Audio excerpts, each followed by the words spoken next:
نحمدہ ونصلی ونسلم علی سیدنا و مولانا محمد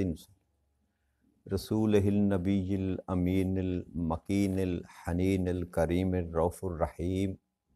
اما بعد فاعوذ باللہ من الشیطان الرجیم بسم اللہ الرحمن الرحیم۔ واجب الاحترام ساتھی اللہ تعالیٰ کا بے پائیں لطف و کرم اور اس کا احسان عظیم ہے کہ جس کی توفیق سے ہم اس کے ذکر کے لیے اس کے گھر میں جمع ہیں۔ آج ہم اللہ کی توفیق سے سورہ یونس کی آیت نمبر 34 سے اپنے سبق کا آغاز کر رہے ہیں۔ اللہ کریم نے ارشاد فرمایا قل هل من شرکائکم من یبدأ الخلق ثم یعیدہ قل اللہ یبدأ الخلق ثم یعیدہ فأنی تؤفکون۔ آپ ان سے فرمائیے کہ کیا تمہارے شریکوں میں سے کوئی ایسا ہے جو تخلیق کی ابتدا کرے، اسے دوبارہ لوٹائے، پھر تم کہاں بھٹکتے پھرتے ہو؟ اس آیہ مبارکہ میں اللہ کریم نے اپنی خالقیت کی بات جو ہے وہ دوسرے پیرائے میں کی۔ کل ہم نے جس پر گفتگو کی تھی اس میں اللہ نے یہ فرمایا تھا کہ وہ کون ہے جو تمہیں آسمانوں زمینوں سے رزق دیتا ہے، یہ کان اور آنکھ جو تمہارے پاس ہیں ان کا مالک کون ہے، اور کون ہے جو زندہ کو مردہ میں سے نکالتا ہے اور مردہ کو زندہ میں سے نکالتا ہے، اور یہ ساری کائنات کا جو نظام چل رہا ہے اس کی تدبیر کون کر رہا ہے۔ وہ اسباب کے متعلق رب کریم نے بات کی تھی کہ زندہ میں سے مردہ کو نکالنا یا مردہ میں سے زندہ کو نکالنا یہ اسباب کے ساتھ ہے۔ اب یہاں رب کریم دوسری بات کر رہا ہے کہ بغیر اسباب کے اللہ فرما رہا ہے کہ وہ تمہارے جن کو تم نے میرا شریک بنا رکھا خود ساختہ، ان میں سے کوئی ایک ایسا ہے جو بغیر اسباب کے کسی چیز کو خلق کر سکے۔ یہ یعنی کہ جب کچھ بھی نہ تھا تو فقط رب کریم کی ذات بابرکات تھی، پھر اللہ کریم نے چاہا، ارادہ کیا تو اس نے پھر اس کائنات کو بنایا اور بغیر کسی اسباب کے بنایا۔ یعنی کہ آج دنیا میں جو پروسیس ہے انسان کی تخلیق کا یا دوسرے حیوانات کی تخلیق کا یا نباتات کی نمائش کا جو افزائش ہوتی ہے اس کا، یا نسل انسانی جو بڑھ رہی ہے اس کا اللہ کریم نے ایک طریقہ وضع کر دیا۔ اب ان اسباب کے بغیر یہ ممکن نہیں۔ اللہ کریم نے اس فطرت کے مطابق سارے نظام کو چلایا کہ اب میل اور فیمیل جب آپس میں ملتے ہیں تو پھر اللہ کریم اس میں سے اگر چاہتا ہے تو پھر نسل کو آگے بڑھا دیتا ہے۔ اسی طرح پودوں کا معاملہ ہے، اس کو بیج ڈالا جاتا ہے، اس کو پانی لگایا جاتا ہے، اس کی پرورش کی جاتی ہے، پھر وہ بڑھتا ہے، پھل پھول دیتا ہے۔ اسی طرح فصلیں ہیں، تو سارا نظام میں جو ہے یہ اللہ کریم نے اسباب کے ساتھ جوڑا۔ مگر اللہ کہہ رہا ہے کہ جب کچھ نہ تھا تو تب بھی تو میں نے تخلیق کیا، انسان کو بھی بنایا، چرند پرند بھی بنائے۔ یہ ساری کائنات، سورج، چاند، ستارے اور جو کچھ بھی ہمیں نظر نہیں آتا، جو عالم غیب میں ہے، جو ہمیں پتہ نہیں، جس کا ہمیں علم بھی نہیں، اللہ کہتا ہے وہ ساری تخلیقات جو میں نے کی، کیا تمہارے شرکاء میں سے جن کو تم میرا شریک بناتے ہو کوئی ایک ایسا ہے جو تخلیق کر سکے بغیر کسی اسباب کے، بغیر کسی سباب کے؟ ویسے تو اسباب کے ساتھ بھی تخلیق نہیں کی جا سکتی نا، اگر اللہ نہ چاہے تو، اگر اللہ نہ چاہے تو۔ مگر یہ ہے کہ اللہ فرما رہا ہے کہ کوئی ایک تو ایسا ہو نا جو یہ دعویٰ کرے کہ میں کوئی نئی چیز جو ہے اس کو پیدا کر دیتا۔ تو اللہ کہتا ہے نہ تو وہ ایسا کر سکنے پر قادر ہیں کہ وہ نئی چیز کو پیدا کر سکے، اور نہ ہی وہ اس کو دوبارہ لوٹانے کے قابل ہیں۔ ثم یعیدہ، کہ دوبارہ جب اللہ کریم اس کائنات کو ختم کرے گا، اس کرۂ ارض کو ختم کرے گا، انسانوں کو ختم کرے گا، چرند پرند جو کچھ ہوگا مٹا دیا جائے گا، تو رب کریم انسانوں کو پھر زندہ کرے گا۔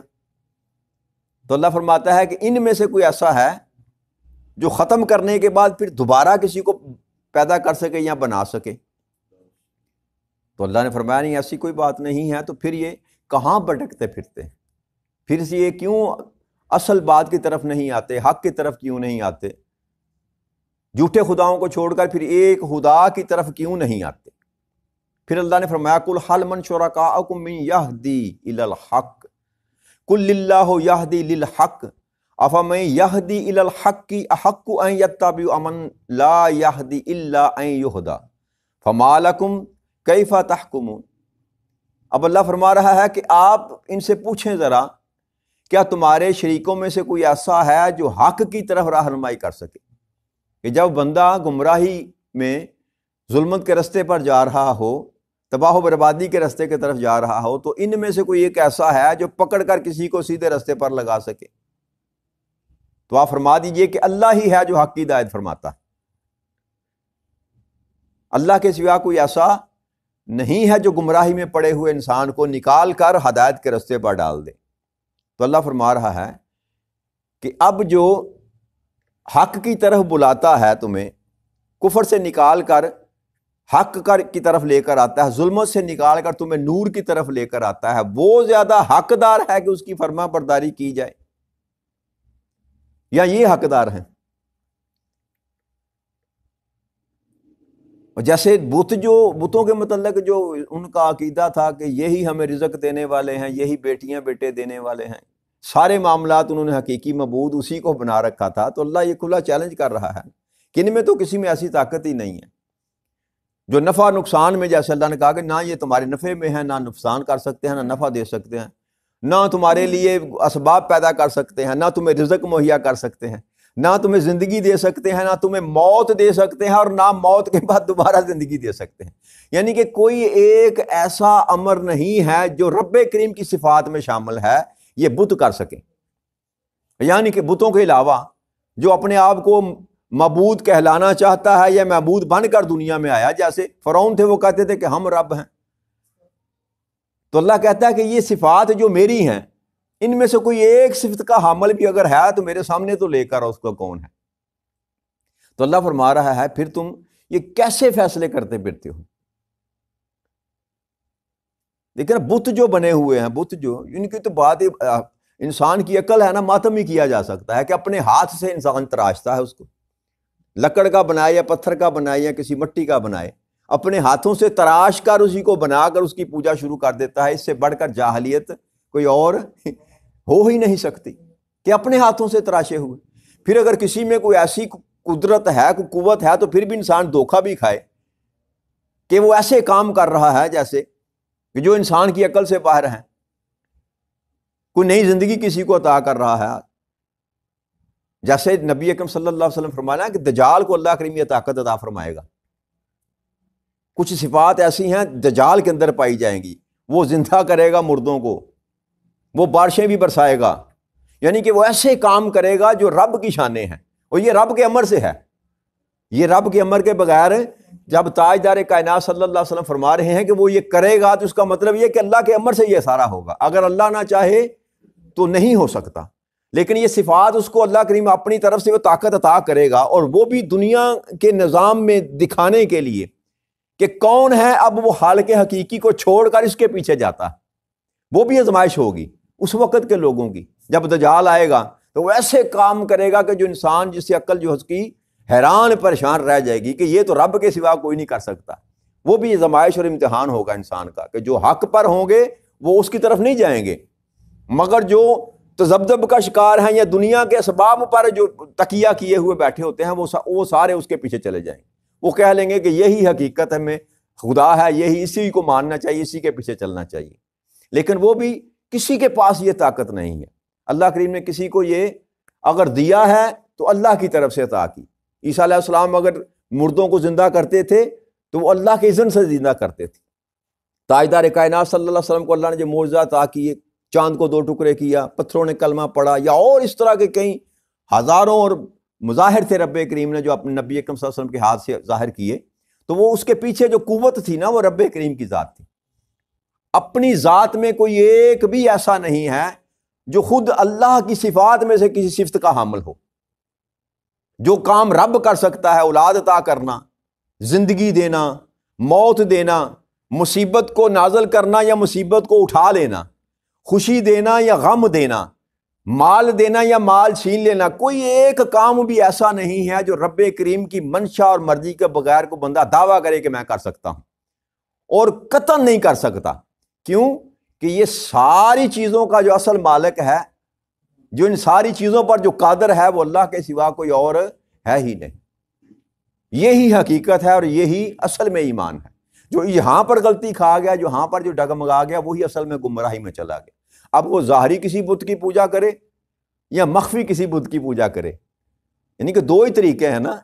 اللہ کے ساتھ کسی کو شریک ٹھہرانے کے۔ ایک تو سامنے بت رکھ کر آپ پوج لیں، یا آپ کے نفس کے اندر بت سجے ہوں، کسی کو آپ رزق کا کہہ لیں یہ میرا خدا ہے، کسی کو کہیں یہ مجھے اولاد دینے والا ہے، اس کی دعا سے میرے کاروبار میں برکت آ گئی، یہ میرے کاروبار کی بندش کو دور کرے گا، بیٹا بیٹی نہیں ہو رہی تو یہ مجھے بیٹا عطا کرے گا یا لے کر دے گا۔ تو یہ ساری جو انسان کے اندر یہ گمان ہے نا، یہ ظن جس کو کہا جاتا ہے، یہ گمراہی اور جاہلیت کے سوا اللہ نہ اگر چاہے تو کوئی کسی کے ساتھ یہ معاملہ ہو ہی نہیں سکتا۔ جب رب دروازے بند کر دیتا ہے نا اگر رب نہیں کسی کو اولاد دینا چاہتا تو آپ جو مرضی کر لیں، کوئی آپ کو اولاد جیسی نعمت عطا نہیں کر سکتا۔ رب اگر چاہتا ہے آپ کو مالدار کرنا تو پھر کوئی روک نہیں سکتا، جیسے قرآن کریم کی نص سے بھی اور تاجدار کائنات صلی اللہ علیہ وسلم کی حدیث مبارک بھی ہے کہ اگر اللہ عطا کرنا چاہے تو کوئی اس کو روکنے کی طاقت و قوت نہیں رکھتا، اور اللہ اگر نہ دینا چاہے تو کوئی قوت والا ایسا نہیں ہے کہ تمہیں عطا کر سکے، لے کے دے سکے۔ تو یہ تو طاقت اللہ نے کسی کو عطا ہی نہیں کی، تو لہذا اللہ یہ فرما رہا ہے کہ تمہارے ان بتوں میں یہ اگر کوئی ہے تو اس کو سامنے لے کر آؤ، تم دیکھتے بھی ہو، سمجھتے بھی ہو، پہچانتے بھی ہو، جانتے بھی ہو، اپنے ہاتھوں سے تراش کر پھر ان کو معبود مانتے ہو، کیسے تم فیصلے کرتے ہو؟ تمہاری عقل کام نہیں کرتی۔ وما یتبع اکثرهم الا ظنا ان الظن لا یغنی من الحق شیئا ان اللہ علیم بما یفعلون۔ اور اللہ فرما رہا ہے کہ ان میں سے اکثر لوگ جو ہے نا وہ محض گمان کی پیروی کرتے ہیں، اور جو گمان ہوتا ہے وہ کبھی حق سے انسان کو مستغنی نہیں کرتا۔ یقیناً اللہ خوب جاننے والا ہے جو کچھ وہ کرتے ہیں۔ تو اللہ فرما رہا ہے کہ گمان ہے، کہ وہم ہے، ایک خود ساختہ سوچ ہے انسان کی جو ڈیولپ کر لی اس نے، اور گمان یہ ہے، ظن یہ ہوتا ہے کہ وہ کبھی انسان کو جو حق ہوتا ہے اس سے مستغنی نہیں کرتا۔ یعنی کہ میں اگر گمان کر لوں کہ اللہ کے سوا کوئی اور معبود ہے تو یہ حق نہیں ہوگا، میں ہی جاہلیت پر کھڑا ہوں، اس سے حق کو فرق نہیں پڑتا، اس سے میری بات میں کوئی دلیل آ نہیں جاتی، اس سے اللہ کا حق نہ ہونا جو ہے وہ اس کی دلیل نہیں قائم کی جا سکتی۔ محض میرا گمان ہے، جیسے ہزاروں کروڑوں لوگوں کا گمان ہے کہ ہمیں یہ عطا کرنے والا ہے یا یہ دینے والا ہے، اور وہ پوجا بھی اس کی کرتے ہیں۔ تاجدار کائنات صلی اللہ علیہ وسلم کے زمانے میں بھی کرتے تھے، اس سے پہلے بھی کرتے تھے، آج بھی کرتے ہیں اور قیامت تک کرتے رہیں گے۔ یہ جو شرک کا معاملہ ہے یہ ختم نہیں ہوگا۔ اللہ رب کریم نے تاجدار کائنات صلی اللہ علیہ وسلم کی حدیث مبارکہ اس کا یہ مفہوم ہے کہ جب قیامت کے آنے سے قبل جو ہے نا ایک وقت ایسا آئے گا کہ جب پوری دنیا پر ایک ہی کلمے کا راج ہوگا، لا الہ الا اللہ محمد رسول اللہ۔ تاجدار کائنات صلی اللہ علیہ وسلم کا جھنڈا جو ہے وہ ساری اس زمین پر لہرائے گا، ایک ہی دین ہوگا جس کا نام اسلام ہوگا۔ مگر پھر کیا ہوگا؟ پھر سارا کا سارا معاملہ الٹا لپیٹ دیا جائے گا۔ اور ایک اور حدیث مبارک میں تاجدار کائنات صلی اللہ علیہ وسلم فرمایا کہ 100 سال اس دنیا میں صرف شرک ہوگا، دین اسلام کا نام نہ ہوگا۔ یہ ساری دنیا پلٹ کر شرک کی طرف جائے گی، ہر طرف برائی ہوگی، چوری چکاری، دنگا فساد، اللہ کے سوا دوسرے کی پوجا کی جائے گی، عبادت کی جائے گی، ہر طرف شرک کا پہرا ہوگا 100 سال۔ اس کے بعد اللہ کریم جو اپنا امر نازل کرے گا اور قیامت نازل ہوگی۔ تو یہ سارا کچھ جو ہو رہا ہے نا، یہ جو نبی اکرم صلی اللہ علیہ وسلم کی حدیث مبارکہ سے یا قرآن کریم بیان کر رہا ہے، یہ اللہ کے امر سے ہے۔ اللہ کے امر کے بغیر اگر پوری دنیا پر اسلام کو غلبہ ملنا ہے تو یہ بھی اللہ کے امر سے ہے، جس کی بشارت تاجدار کائنات صلی اللہ علیہ وسلم نے دی۔ اور اگر دنیا میں دین اسلام کو ختم کر دیا جائے گا، قرآن کو اٹھا لیا جائے گا، اور پھر شرک جو ہے، شرک پر مبنی سارا معاشرہ قائم ہو جائے گا، تو یہ بھی اللہ کے امر سے ہے۔ تو لہٰذا اللہ کے سوا کسی اور کے پاس یعنی طاقت ہے، لا حول ولا قوت الا باللہ، نہ کسی کے پاس یہ طاقت ہے، نہ کسی پرکار کی یہ قوت ہے، اللہ کے سوا کوئی اور ایسی طاقت اور قوت کا حامل ہے ہی نہیں۔ یہ اصل ایمان ہے جس پر انسان کو کھڑا ہونا چاہیے۔ اس میں اگر انسان کی کمی بیشی ہوتی ہے تو یہی گمراہی ہے، یہی جہالت ہے، اور اس گمراہی اور جہالت کا یہ لوگ فائدہ اٹھاتے ہیں۔ آپ کو طرح طرح کے انجیکشن اور ٹیکے لگائے جاتے ہیں نا، جو اللہ کو چھوڑ کر، اللہ کے رسول کو چھوڑ کر اور قرآن کو چھوڑ کر۔ یاد رکھیے گا، یہ 3 چیزیں جو ہیں نا ہمارے پاس، ایک اللہ ہے، ایک اللہ کے رسول ہے صلی اللہ علیہ وآلہ وسلم، اور ایک یہ قرآن ہے۔ بس اس سے باہر جو کچھ بھی ہے نا، اگر اس کی طرف آپ ان کو چھوڑ کر رجوع کریں گے تو سمجھ لے آپ تباہی کے راستے پر سفر کر رہے ہیں۔ ان کو تھامے بغیر اللہ اور اللہ کے رسول کو، اور اس قرآن کو تھامے بغیر انسان اگر سمجھتا ہے نا کہ میں ہدایت کے راستے پر آ سکتا ہوں، تو یہ جو ظن اللہ فرما رہا ہے نا کہ یہ گمان کی پیروی ہے، اس کے سوا اور کچھ نہیں ہے۔ آپ کے پاس خدا ہے، خدا کا رسول ہے اور قرآن ہے۔ اگر ان تین چیزوں کو آپ نے تھام لیا، جو حقیقت میں ایک ہی بات ہے، قرآن، اللہ اور اللہ کے رسول نے جو بات کہی وہ قرآن ہے، جس میں سے احکامات ہمیں پہنچ، یہ لکھا گیا ہے، اللہ کریم نے نبی اکرم صلی اللہ علیہ وسلم پر نازل فرمایا، آپ نے زبان اقدس سے جو ہے اس کو بیان فرمایا اور کتاب میں لکھ دیا گیا، بات ایک ہی ہے، بات ایک ہی ہے۔ تو لہٰذا اگر آپ اس کتاب کو تھام کر رکھیں گے نا، جس کا نام قرآن کریم ہے، جو ہمارے لیے نازل کی گئی، ہم نے تو اس کو ثواب کے لیے رکھا ہوا ہے نا، فقط کہ اس کو ثواب کی نیت سے پڑھا جاتا ہے، بس ثواب حاصل کرنے کے لیے، ایک لفظ پڑھیں تو 10 نیکیاں ملتی ہیں، جی اس میں شک تو کوئی نہیں، یہ تو اس کا معجزہ بھی ہے، اور یہ کیونکہ اللہ کا کلام ہے تو اس کی فضیلت ہے کہ ایک لفظ پڑھنے سے آپ کو 10 نیکیاں ملتی ہیں، آپ کے 10 گناہ بھی معاف ہو جاتے ہیں اور آپ کے 10 درجات بھی بلند ہو جاتے ہیں۔ لیکن یہ محض اس لیے نازل نہیں کیا گیا قرآن کریم۔ اب رب کریم جو کلام کر رہا ہے الف لام میم سے لے کے والناس تک، وہ محض ثواب کی نیت سے ساری گفتگو نہیں کر رہا، سابقہ قوموں کے قصے کہانیاں آپ کو اللہ کریم نے سنائی، اور یہ جو ہدایت کی بات کرتا ہے، یہ شرک سے بچنے کی بات کرتا ہے، ہدایت کی طرف آنے کی بات کرتا ہے۔ اصل جو مقصد ہے قرآن کریم کا، وہ انسان کو زندگی گزارنے کا طریقہ سکھانا ہے۔ یہ ہدایت کا منبع بن کر آیا، یہ انسان کے لیے ہدایت کا راستہ دکھانے کے لیے آیا، تو ہم نے صرف اس کو ثواب کے لیے رکھ دیا یا اپنے مردے بخشوانے کے لیے رکھ دیا؟ تو یہ جو ہم یہ سمجھنے میں غلطی ہے، یہ ہمارا گمان ہے جو رب کریم کہہ رہا ہے نا کہ اگر ہم گمان کی پیروی کریں گے تو انہی اٹکل پنچوؤں میں پڑے رہیں گے اور اصل ہدایت کی طرف کبھی ہم آئیں گی نہیں۔ اگر قرآن کو پوچھیں گے کہ ہدایت کیا ہے، تو قرآن تو کھول کھول کر بیان کر رہا ہے یہ ہدایت کا راستہ ہے، اس میں تو کوئی سوالیہ نشان رب کریم نے چھوڑا ہی نہیں، کوئی ایسا ابہام ہے ہی نہیں جو قرآن کریم پڑھنے کے بعد بھی انسان کے وجود میں قائم رہ سکے۔ اگر انسان پڑھے اس کو، اگر آپ ایک دفعہ اس کو الف لام میم سے لے کر ناس تک صرف ترجمے کے ساتھ ہی پڑھ لینا، تفاسیر کو چھوڑیں، صرف ترجمے کے ساتھ ہی پڑھ لیں، تو پھر کوئی ایسی بات بچتی نہیں ہے کہ انسان کا جو گمان ہے وہ کسی اور طرف جائے، نتر کر صاف ستھرا ہو کر انسان کا ایمان جو ہے اس کے سامنے آ جائے گا۔ فرق صرف اتنا ہے کہ ہم اس کو پڑھتے نہیں، ہم اس کا حق ادا نہیں کرتے، اسی وجہ سے گمراہی میں پڑے ہوئے ہیں، اور لوگ جو ہیں ہمیں ایکسپلائٹ کرتے ہیں، ہماری جاہلیت کا فائدہ اٹھاتے ہوئے اپنی دکانداریوں کے پیچھے لگا کر ہمیں قرآن سے بھی دور کرتے ہیں، رسول سے بھی دور کرتے ہیں، خدا سے بھی دور کرتے ہیں، جس کی وجہ سے سارا معاشرہ گمراہی میں پڑا ہوا۔ تو اگر قرآن کی طرف آ جائیں گے اور رب کریم کی اس بات کو سمجھنے کی کوشش کریں گے کہ اگر مجھے چھوڑ کر تم کسی اور کی پیروی کر رہے ہو تو یہ تمہارا ظن ہے، یہ تمہارا گمان ہے جس کی تم پیروی کر رہے ہو، اور جو گمان اللہ فرما رہا ہے یہ کبھی بھی حق کے برابر نہیں ہو سکتا،